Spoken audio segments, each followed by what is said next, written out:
The following is a live broadcast of a Lone Star community radio program, recorded and broadcasted live on irlonestar.com, Conroe's FM 104.5, 106.1, and facebook.com/irlonestar. For more information on this show, please visit our show page at irlonestar.com/shows. To sponsor or donate to this program, visit our donate page at irlonestar.com/donate, or email us at lscrstudios@gmail.com, or give us a call at 936-666-1084. Lone Star Community Radio production and broadcast is possible by folks like you. So sponsor and donate today.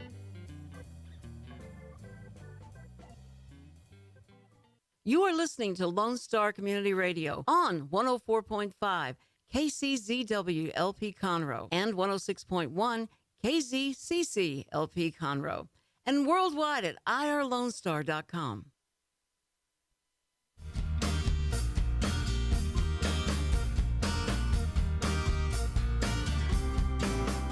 Hi, welcome to Keeping Up with Conroe, hosted by Visit Conroe. I'm Jody. I'm Shannon. And we are here to highlight upcoming events and local businesses in the area. We are here live the second Tuesday of every month at 11 a.m. And after the show airs, we will post on podcasts, YouTube, etc. So tune in regularly to Keeping Up with Conroe. Although that's a big lie. We haven't been here in a while. We haven't. March. I know. I'm so happy to be back. I know. Life is getting back to normal. I think Dick missed us. He did a lot. He missed us so much.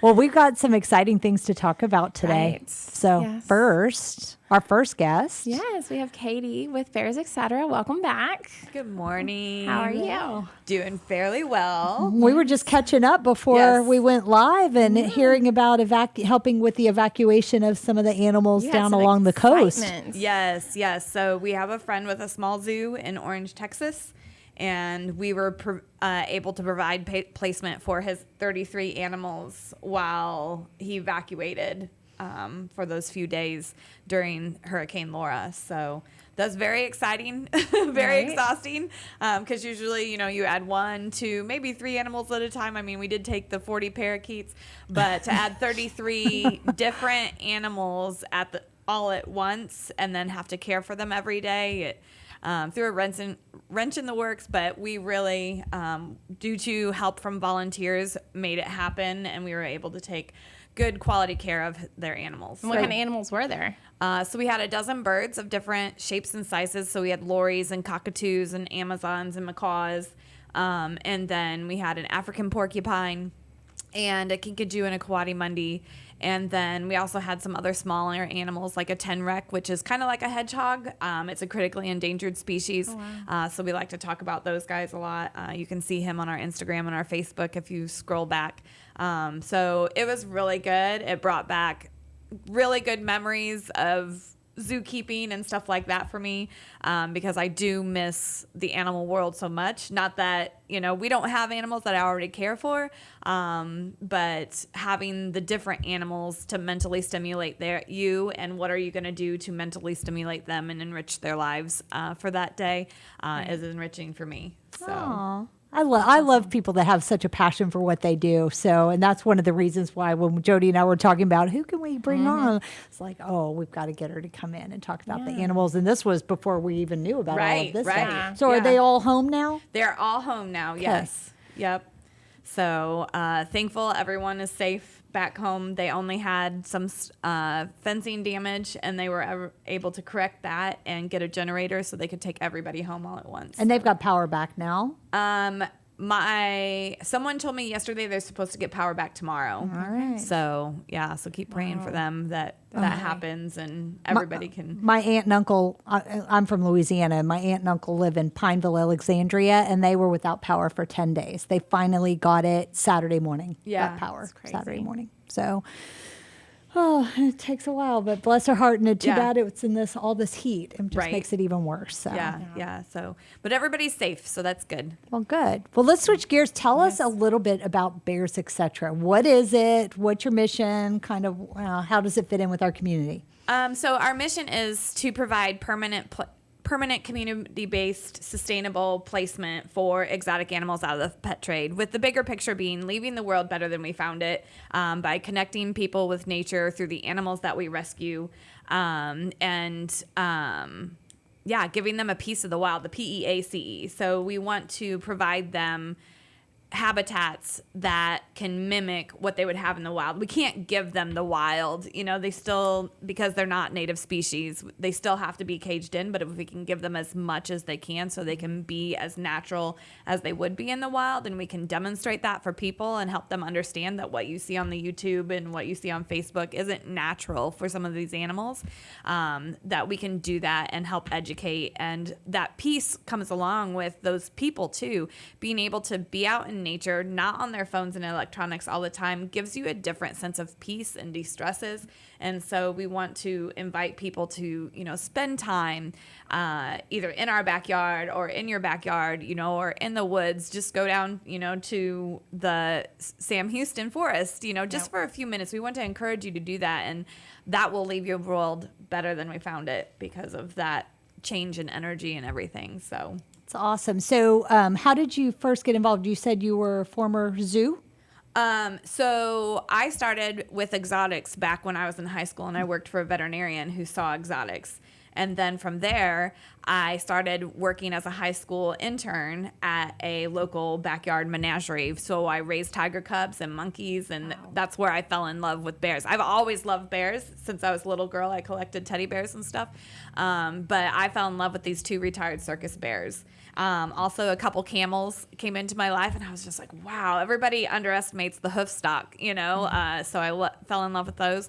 And then went to vet tech school at Purdue, where I specialized in exotics and wildlife, and minored in wildlife management and natural resources because I wanted to track exotics. I always wanted to do that. And I became a wildlife rehabber through a local rehabber there. I was a seasonal zookeeper at our local zoo. So it all, has all revolved around that. And then slowly but surely, I had 11 years with a corporate place, and was a manager for them and all of this stuff, and got the business part of it behind me and learned how to really run businesses, because they don't teach you that in vet tech school. It's all animal care and pharmacology and all of that stuff. And so to be able to come then full circle and come back to the facility that I had worked at in high school and become the manager there, and be able to use my vet tech schools to help them have better animal management and work alongside the veterinarian. So it was pretty amazing. And then finding out that the bears are the least served animal in the pet trade. You've got lots of big cat sanctuaries. You've got lots of reptile facilities. You've got lots of bird sanctuaries. You don't see any bear sanctuaries truly rescuing bears out of the pet trade. You see some of those big cat sanctuaries are taking in bears. There are other bear facilities across the United States that either do wildlife rehab and then provide permanent placement for non-releasable wildlife, or you have the facilities that are the menageries or the buy-sell breed trade facilities that breed them, sell the cubs, use them for photo props, and they make a lot of money doing that. But at the end of the season, many of those facilities, the ones that don't get sold, are euthanized because they don't want to feed a bear who eats 40 pounds of produce a day, digs, climbs, and lives 30 years, where your big cats, they maybe eat 5 to 15 pounds of food of meat a day and only live 20 years, so they don't want to have to house them for the rest of their lives. So that's unfortunate. And so when they sell these cubs into the pet trade, then, where do they go once the people figure out it wasn't a good idea? Right. Or like hurricanes happen or Corona happens, and these facilities can't afford to house, and they start getting rid of the most expensive animals. And so we want to be that refuge for them. So, yeah. Which is costly. It's costly, right. yes. So how do you operate? So we are a nonprofit, so donations, actually 50% of our donations come through Facebook, so our social media Really? is absolutely amazing, because we only have a half an acre right now, so we're fundraising to get 20 acres. So the bears that we rescue, we can provide permanent placement for. Currently, we are taking them to other facilities. So we've rescued 5 bears and took them to a facility in Arizona and things of that nature. And we're helping find placement for other exotics. We help find placement for a wolf dog, and things like that. At that other we're helping rescue with. places At similar other to you. sanctuaries, yeah. If they don't buy, sell, breed, trade, or use animals for entertainment, they're a true sanctuary. And so that's where we try and find placement for them. Okay. So, yeah. And I'm assuming you work some with the wolf sanctuary. I have. here I in used town. to be on the board there, yeah. Yeah, it's a great facility as well. So, and you also receive donations from Amazon, correct? Yes. So if you shop on Amazon, please use Amazon Smile. Yes. And there is not, the app just changed for iPhone users, but I think it hasn't changed for Androids. I haven't been up to date on that. So if you shop Amazon, use Amazon Smile through your browser, or you can take it and create an app for yourself, and choose Bears Etc. as your charity of choice, and a portion of the proceeds from your purchase every time comes to us. Very simple Not that- to do. Yeah. Not that we don't want you to shop small business, because we are very community based in our Right. businesses and stuff like that. But if you have to shop on Amazon, please use Amazon Smile. And that just doesn't go for us. If there's a charity that you support, check and see if they have an Right. Amazon Smile.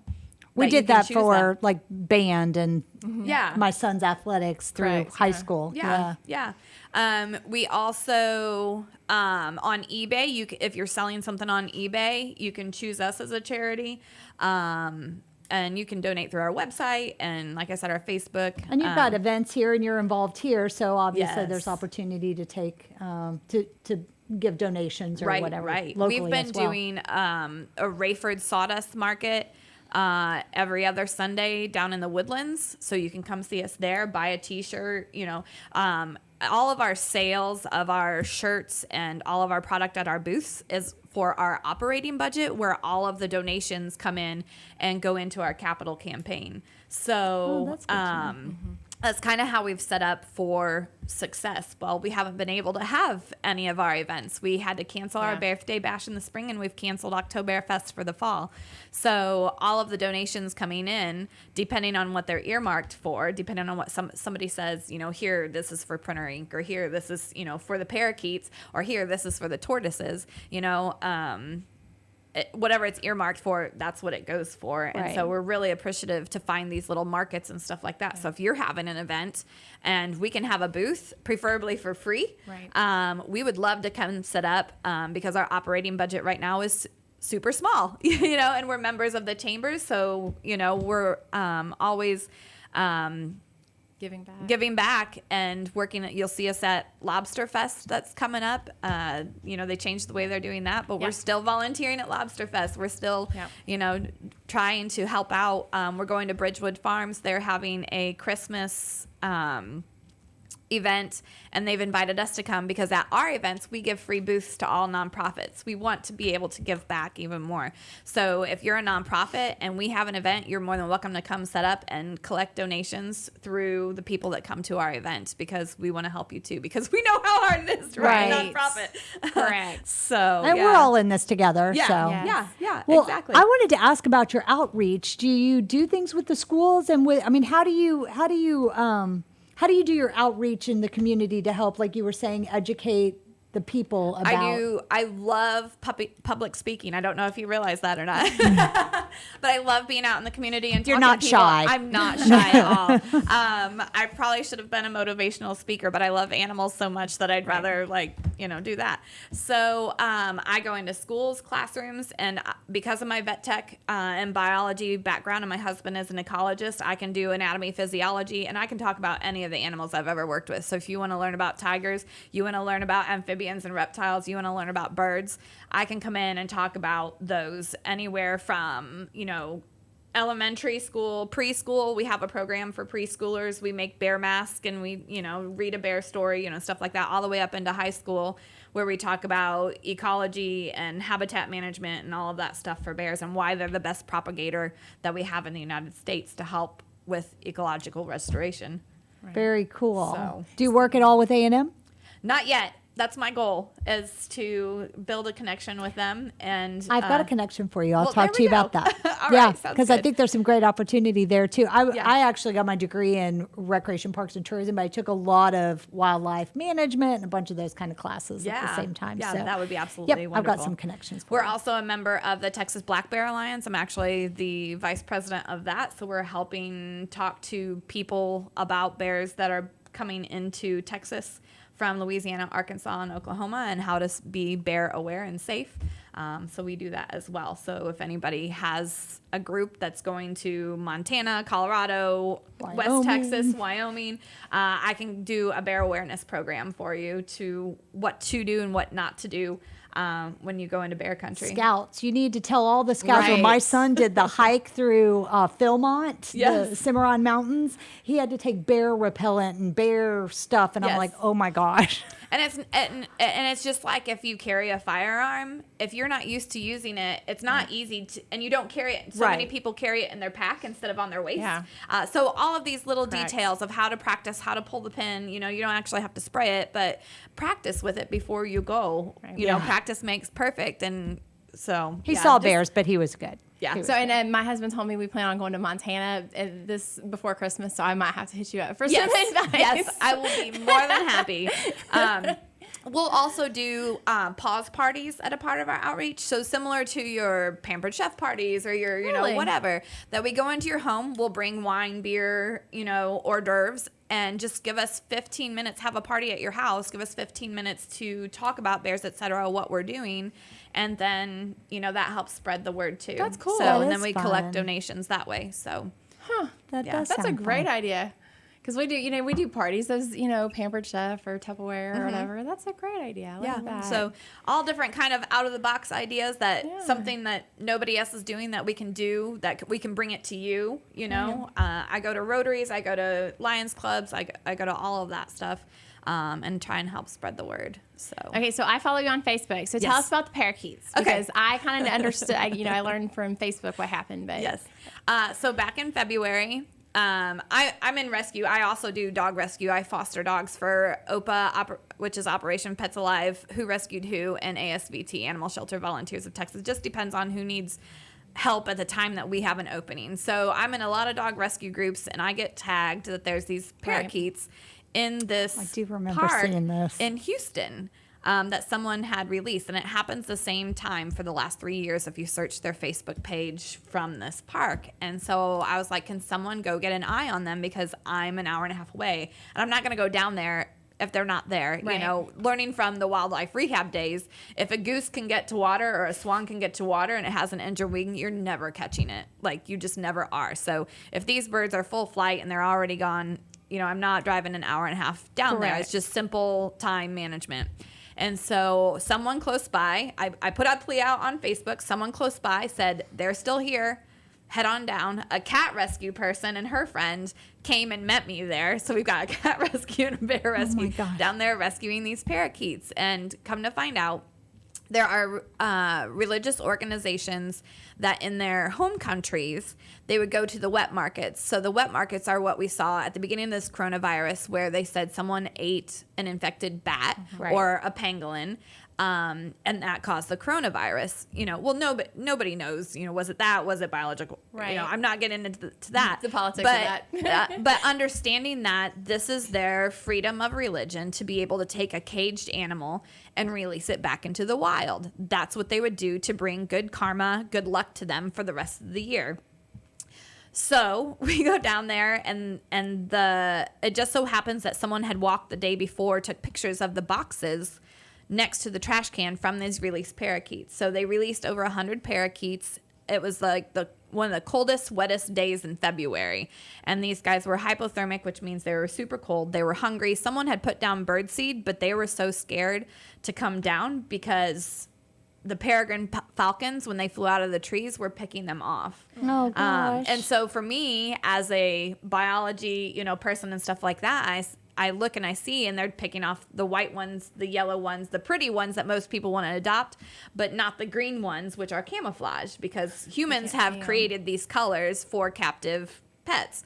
And so I'm like, it's biology in action. But at the same time, it's really, really sad to watch this happen. So slowly throughout the day, I got down there about 11 o'clock, and at 6 o'clock, we had caught the 51 remaining parakeets. So it just took time and patience and letting them. How do you down. catch birds? I know, and they were mean, so tiny. Yeah. So we had nets. Fish nets work really well. The small fish I nets. picture you with like a butterfly net going around. I mean, that's basically, we just had to catch one by one by one. And then we would put them in the cloth collapsible clothes hampers. And then I would take them into my Suburban where it was warm and put them in a big dog kennel. And that's how I transported them home. Oh, God. And then, someone had already pulled in and said, can I help? They knew we were there because I was doing live Facebook stuff the And whole you were on the news? afternoon. Yes. Yeah. We were on all the news channels. And in the meantime, someone had stolen my purse out of my car with all of my tips. I work 5 jobs. One of them is waitressing, and then I do dog grooming. So all of my tips from the last several weeks were in my car. Someone stole my purse. So it was just kind of crazy, but we just kept on, keeping on. And then someone created a GoFundMe for me. Actually, we shut it down because it raised more than what I needed. So the money that was more than what I needed went back into Bears, etc. And so I only kept what Was taken from me. So people showed up, and they showed up with parakeet seed. They showed up with bird cages. And then the next day, I tell you what, Amazon, I was having FedEx, UPS, and USPS at my door. UPS and FedEx twice a day, trucks. I had 200 pounds of parakeet seed within 24 hours. Wow. So the people really came out, and it went viral. We have people from the UK that are now sponsoring some of our birds. So we put out a sponsorship for that. We were originally going to adopt out some of the parakeets. We're going to keep some, and build a small aviary. But within 3 weeks, 3 of the parakeets had passed away from kidney failure, which means there's already neglect and abuse prior to them being released. Right. They weren't getting enough water. That these young, they still had brown on their beaks, which means they were just fledglings. They had just learned how to fly. That's how young these birds were. And their stripes were all the way to their cere, which is their nose.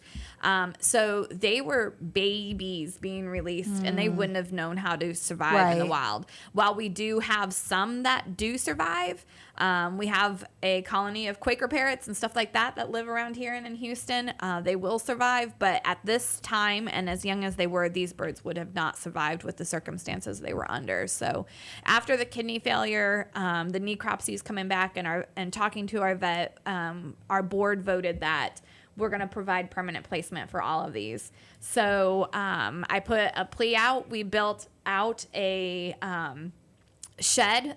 So you see the she sheds that have the front porches on them. We built that out so they have an indoor-outdoor aviary and back on our property right now. So and you can see live videos on our Facebook page of them just being as happy as all get out.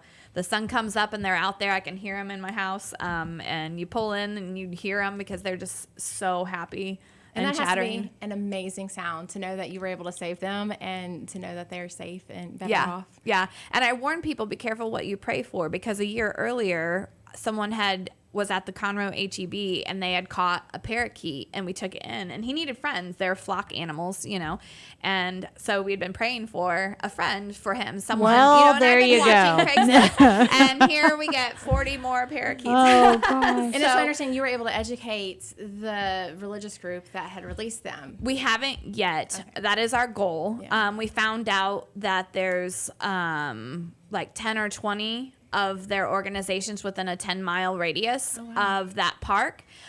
So we don't want to be like, you can't do this, but if we can get them connected with local wildlife rehabbers where they can release native species at the right time and still be able to have their freedom of religion, I'm all for that. We're leaving the world better than we found it. We're trying to find ways for them to do it without releasing non-native species. Right.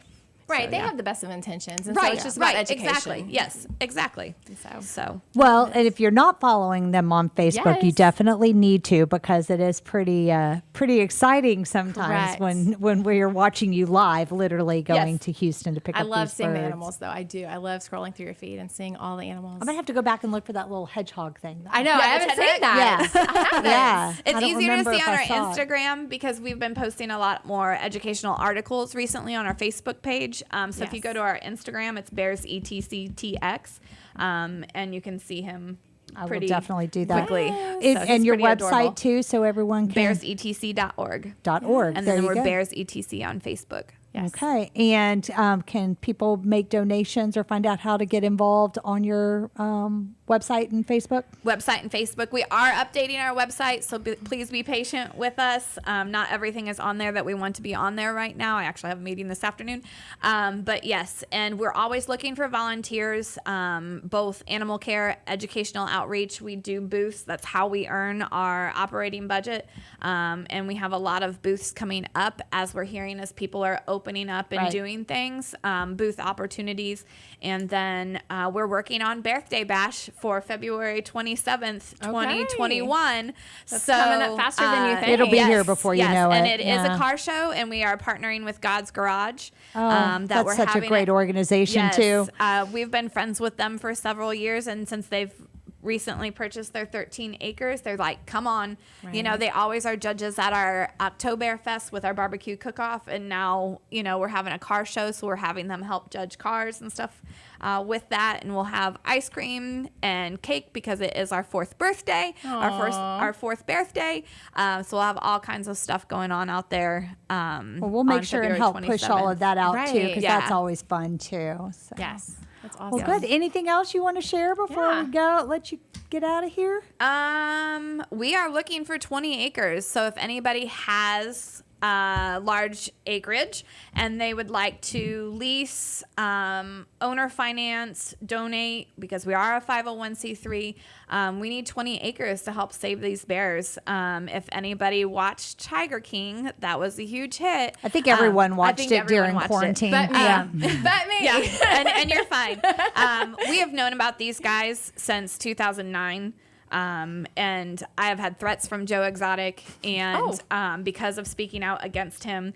And there are 2 bears living on his property that Jeff Lowe now has, but Carol Baskin is taking over the property, but not the animals. But there are 2 bears there that are malnutritioned, emaciated, and have stereotypic behaviors, which is mental illness in captive animals. And so we can't provide permanent placement for them until we have a property. And there are some at Tim Stark's place, which is in southern Indiana. And there is one at a small zoo up in Kansas who she reached out. It wants to eat one of the keepers. Like she doesn't want, like she wants to kill one of the keepers. So it's not safe for the keeper or the animal because the animal may injure itself trying to get at this keeper. So there are emergency placements needed currently for these bears. But you need the land. But we need the land. And a couple years ago, there was a survey done, and there was about 1,000 bears in private owner hands and in small zoos that were in need of placement. Not emergency placement, but just placement. And so we want to be able to help. We want to leave the world better than we found it. We want to help people find ways to leave their legacy. And if you want to leave your legacy through bears, etc., we would love to be a solution for that. So Right. Wow. It's a great plan. We will do what we can to help promote everything you've got. You're doing an amazing job. Yes. I think the world needs more people like you that have a true passion.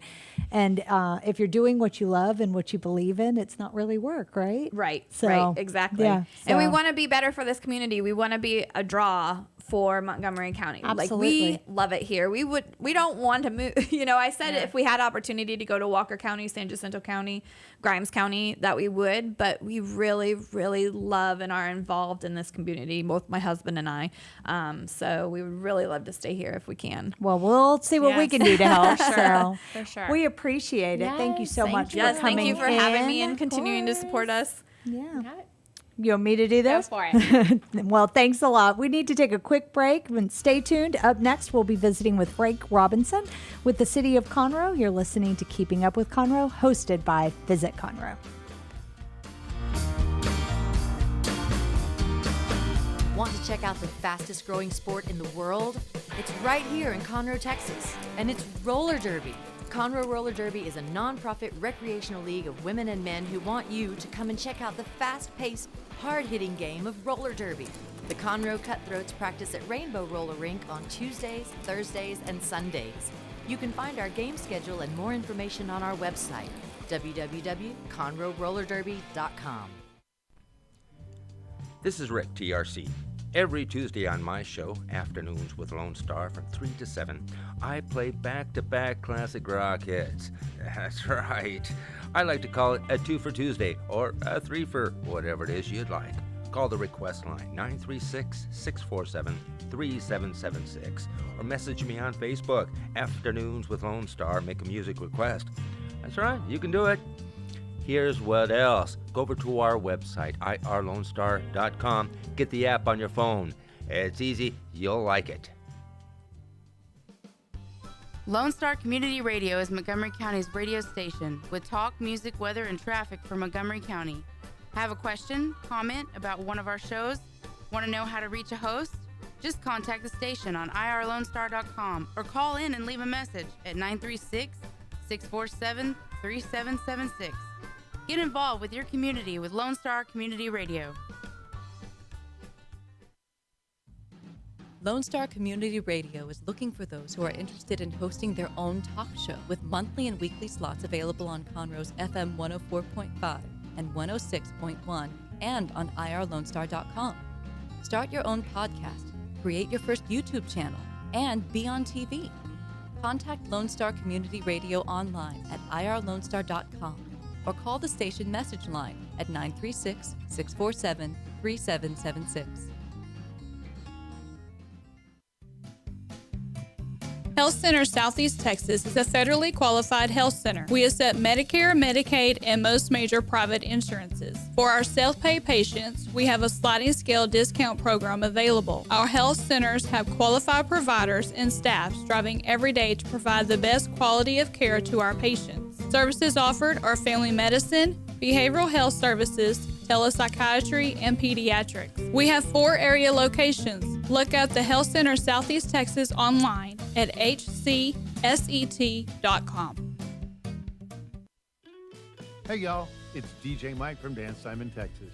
Join me Monday through Friday at 8 a.m. as I count down the top 10 Texas Red Dirt songs that are packing the dance floor. I'll be featuring local artists and the story behind the hits, shows in the area, as well as new songs that make you want to dance. It's Dance Time in Texas with DJ Mike on Lone Star Community Radio, 104.5 KCZW and 106.1 KZCC, Conroe, Texas, or online, irlonestar.com.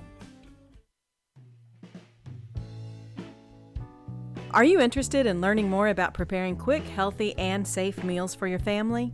Would you like to spend time with others learning tips and tricks, along with practicing and tasting nutritious food?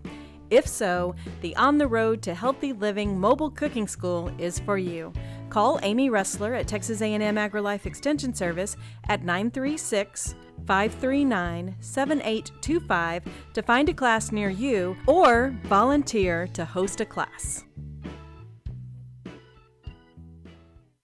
For those of you who like your partners, your gumbo, and your music salty, well, we're here to help with the music. Julian Shea here, host of Lone Star Country Nights Thursday, your weekly dose of roots and Americana and all the music that makes this part of the country special. We stir in Western swing, honky-tonk, Zydeco, Texas blues, outlaw country, and put a pinch of red dirt, and then we smoke it over a slow fire. Then listen to the results Thursday nights on Conroe's 104.5 and 106.1 and worldwide at irlonestar.com.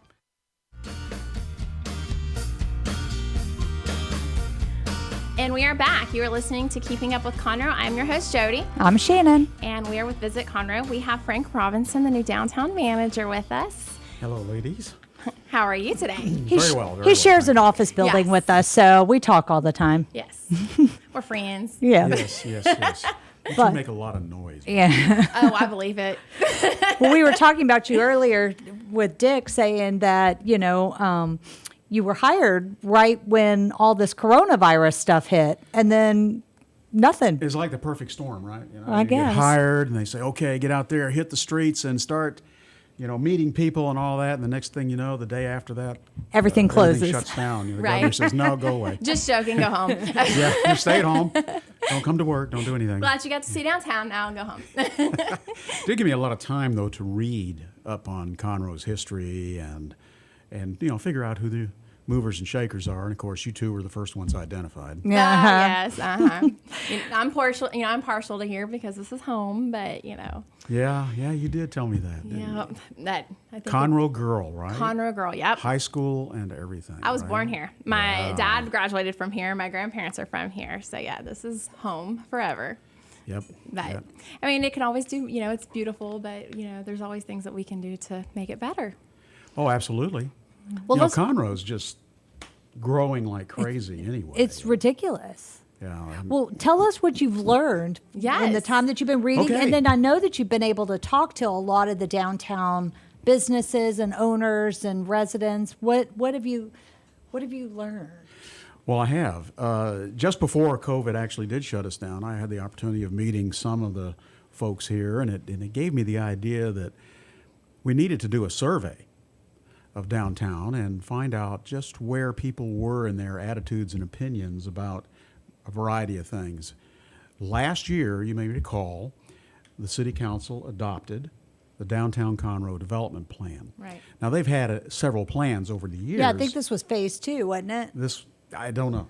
Be honest with you, I Yeah. know they've had 2 other plans, and the fate of those, I think, was more about being on the bookshelf, quite frankly, and not really being implemented. This plan, very well constructed, great ideas, and so well organized that it really was the right move. And so the council adopted that plan last year, and in that plan was a recommendation to fill the position of downtown manager, which had been vacant for many years. They had just simply not filled it. So I was hired. Actually came out of retirement. I had officially retired after 38 years in city management and public service, and was drawing my pension and the whole bit. But I just have always felt Conroe was a crown jewel in Montgomery County. Mm-hmm. And when the city manager called and said, "Hey, would you be interested in coming to Conroe and helping us implement this downtown development plan?" I had to say yes. It was just too much of a great opportunity to pass up. So, got here, began talking to some people, figured out pretty quickly that there were some very strong opinions and some great enthusiasm about our downtown and about Conroe. And we have a really strong business community here that is committed to being in downtown. And Shannon, I know you know from the tourism side of it, and you've worked with a lot of these folks, they want to see more of everything. More retail, more restaurants, more residential living, more events, big on events. And so put together a survey, went out there. It took about 45 days to get the sample size that I needed to make this a good statistical survey, and the results were presented to the city council a few weeks ago. And they were very flattering and telling about where the people are in Conroe as far as their attitude. It's very strong, they're very positive, they're very supportive of what the council has done in adopting that plan. Right. And they really want us to move forward on creating downtown Conroe as a destination. Yeah, I found it really interesting that, I mean, some of it told us what we already knew, some concerns that they had or things that they wished were different.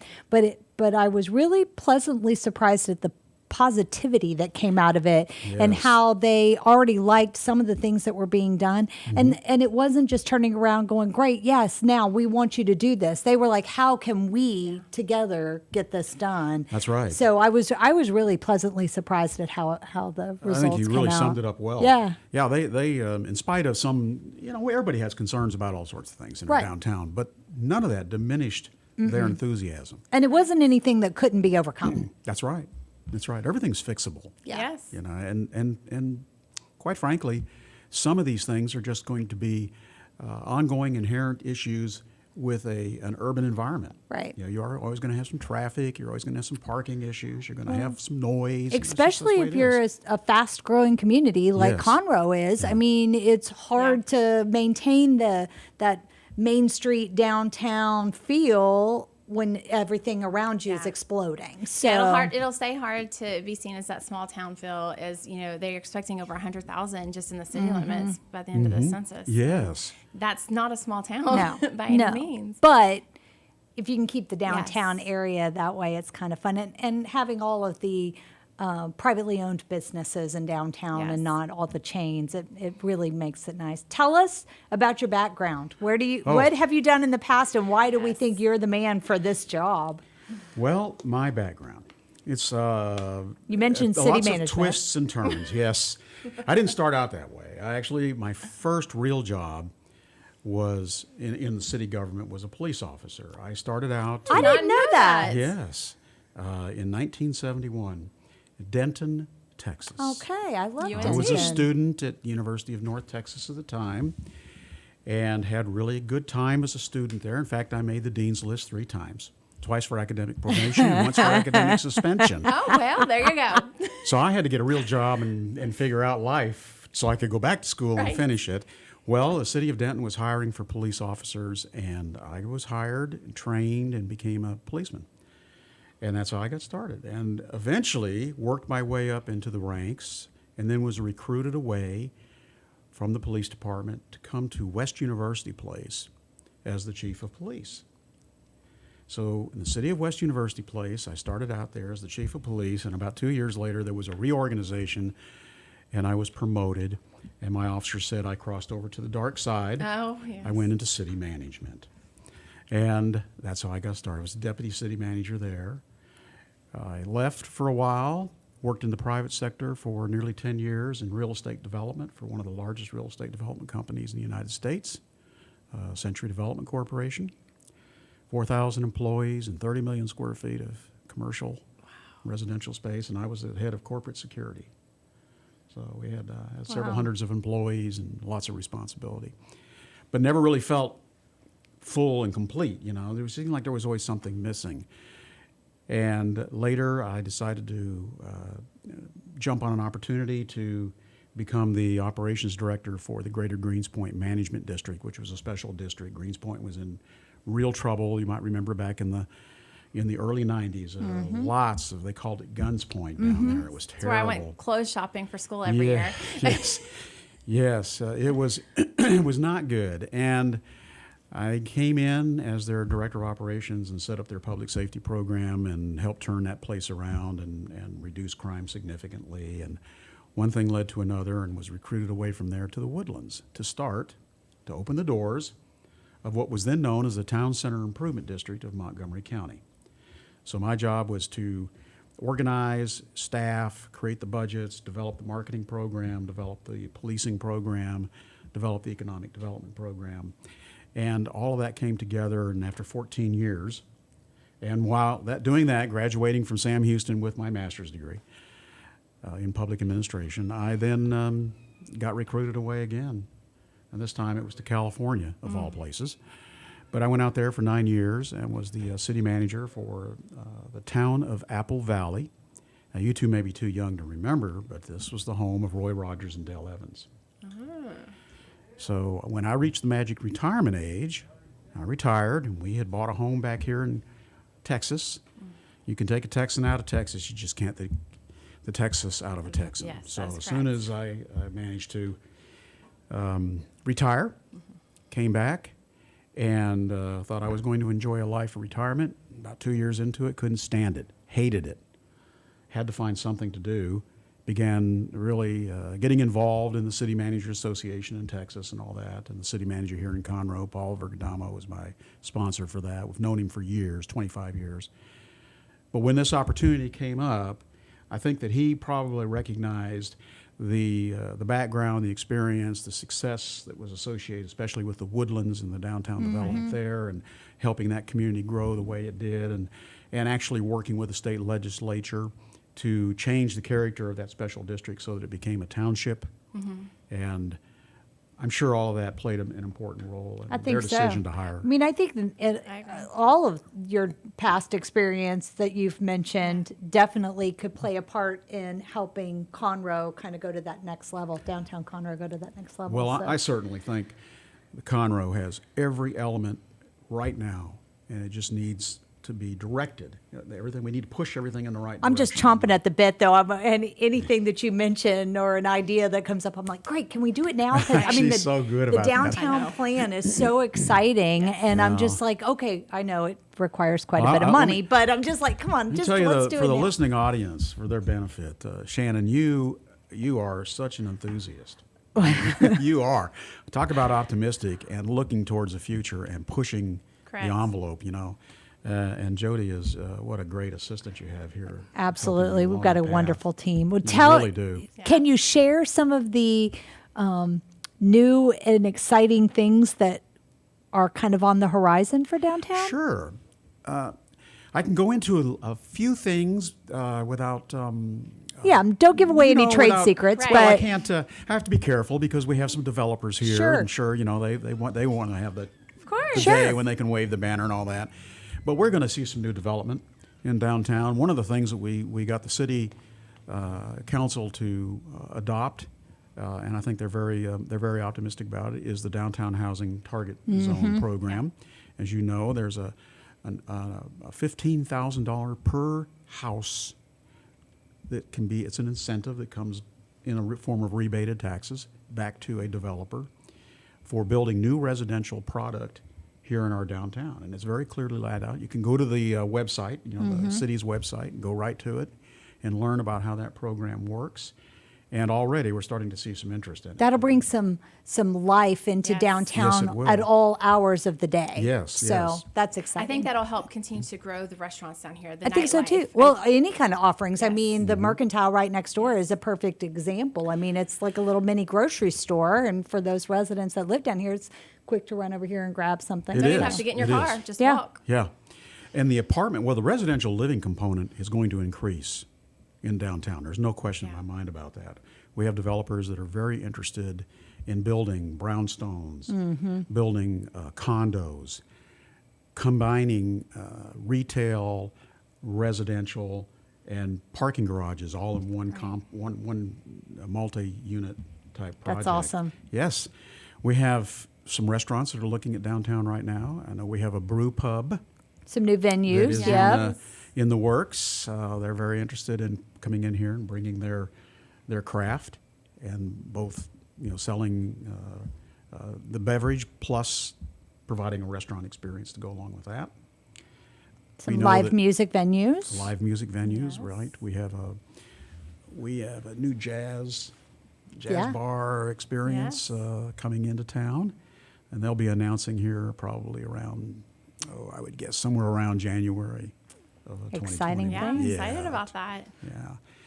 I think you'll see more of the improvements in a wayfinding system, for example. We have the signage system that I know We're you've been working on that it, yeah. committee for quite some time. We're getting there. We're almost ready to finalize that, get it funded Yep. through the budget, and then begin the installations next. We'll put it out for bid next year and put signs in the ground. That'll new be ones. wonderful. And that's not just for downtown. That's for the entire Conroe community Yes. for visitors and residents to be able to find their way around. But Right. but what's awesome about the downtown is talking about the different districts, the arts district, Yes. the Right. homestead district, whatever. In the downtown plan, we're going to be able to kind of identify those different districts. And What's really interesting is the myth. So there's a myth out there that whoever's in last wants to close the door and not let anyone else in. And when you think about the business community, they don't want competition, but that's not true. Our business community thrives off of other businesses and like businesses coming into the area. So we have a couple of restaurant operators right now that are after me. What can we do? What can we do? How can we get more restaurants here? Yeah. Because they know that they feed off of each other. The same is true with our bars and pubs. Yeah. Where alcoholic beverages. We are could say, served. let's go downtown and eat. And if we Yeah. walk in Red Brick Tavern and it's too busy, we know Right. we can run across, around the corner and go to Pacific Yard House or whatever. I mean, if there's only one, I may or may not come downtown. But if there's a handful for me to choose from, absolutely. Yeah, I'm excited about all the new things. I so. saw when reading it last year when the plan came out, I really liked the green space that was incorporated in that, and I think that And the trail system yes, throughout. I think that invites people to come sit. Yes, Bring your yes. food. Sit outside, enjoy a nice day, and I think it's really inviting of just come and stay a while. And then it's the connectivity between all of it so that you can walk comfortably and safely over to the flag park and then back into downtown. I mean, it's that connectivity amongst all of the areas. Exactly. too. Imagine all of that in the near future. It's all connected. Where you could ride your bicycle around town, Yes. or you can walk. Yes. Walk. And that was something I started doing last year, was taking like a break right before lunch and walking last year, and just do a couple miles. And I think having that space to do it down here, a little more safely will be amazing. Staying off the streets. Yep. Yeah. Yep. Well, what else do you have to tell us? Other things going on? I know we've got. I find it real interesting right now that we're seeing new faces in downtown. If you go to the antique stores and talk to the owners there, they will tell you that they're not seeing as much from the regulars as they are the new faces. The regulars are still coming, but they're seeing more of the new people. I wonder, are those new residents or are they visitors? These are new people. They're visitors. They're coming from Harris County. They're coming from Fort Bend County. And there's theories around, why are they coming up here? Well, part of the reason we think that they're coming up here is because it's just a new experience. It's different. They can get out of town and do a staycation. You probably know more about all the that. wonderful marketing that the Convention and Visitor Bureau is doing. I mean, yes. Just kidding.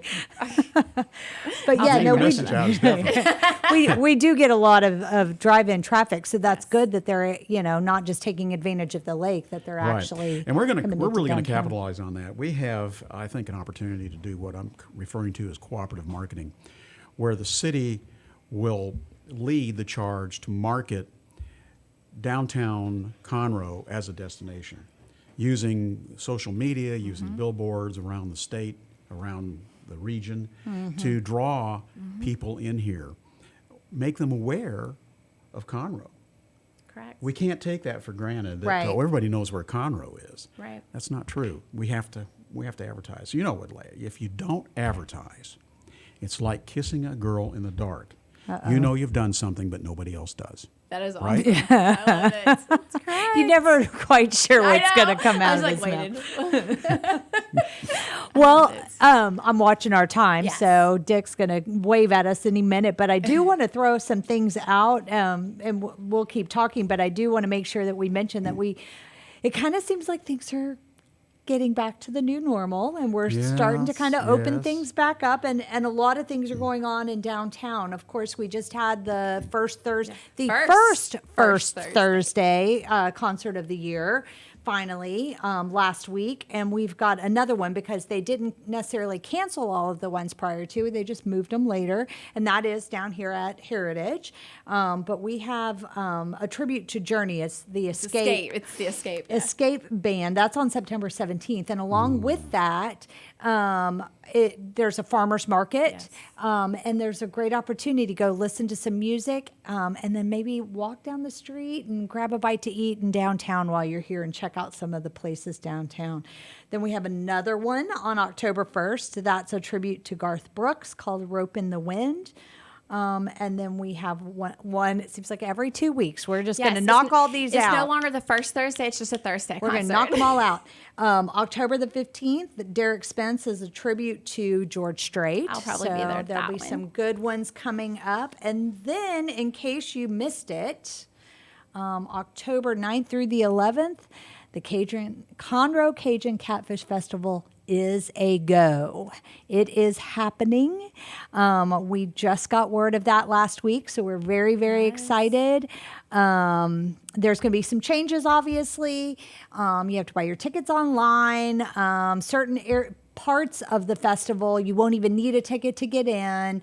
So check the website for all the details on that. But we are very happy to say things are happening again in downtown. And then, of course, the Owen and the Crichton both have performances going on. I think Sister Act is over at the Owen. That's one of my favorite movies. I was going to say, I want to see Whoopi. I know. That her is such thing. a funny show. So we might have to go check that one out. But And then Lobster Fest on October 1st. Yep, got Lobster Fest right around the corner. I'm And that's hungry gonna be- already I know, thinking I about that. But there's some great things going on, and if you are a little bit leery about getting into the restaurants or going to a concert inside a venue, these are some great opportunities to take advantage of outdoors.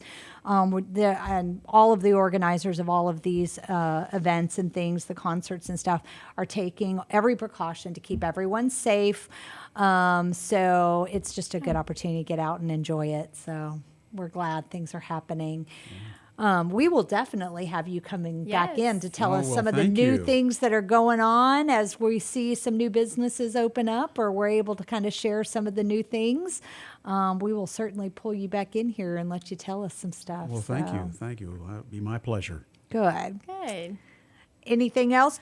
I think you've nailed it. I think Conroe is waking back up, and we're starting to see some amazing things, and I'm excited to see what the next couple months bring. I think we are too. And we're doing a new website, so bear with us on our current website, but our community calendar is on there. And if you've got events that you would like us to know about that are open to the public, whether they're ticketed events or not, please feel free to list your event on that community calendar, and you might be able to come on the show with us and tell us what's going on. So if you don't tell us about it, we don't know you're having an event. Exactly. And we've got tons of services that we offer for free. If you want to hold an event here in our community, we've got some new event venues, obviously, wedding, meeting, all kinds of stuff.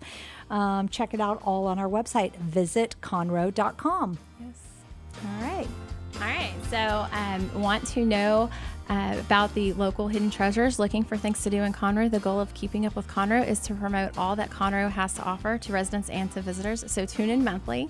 We are here live the second Tuesday of every month at 11. We will for the rest of the year and into next. We'll be back. And after the show airs, we will post on podcast, YouTube, and all the fun social media networks. So check out our website, visitconroe.com, or follow us on social media at Visit Conroe, and tune in regularly to Keeping Up with Conroe.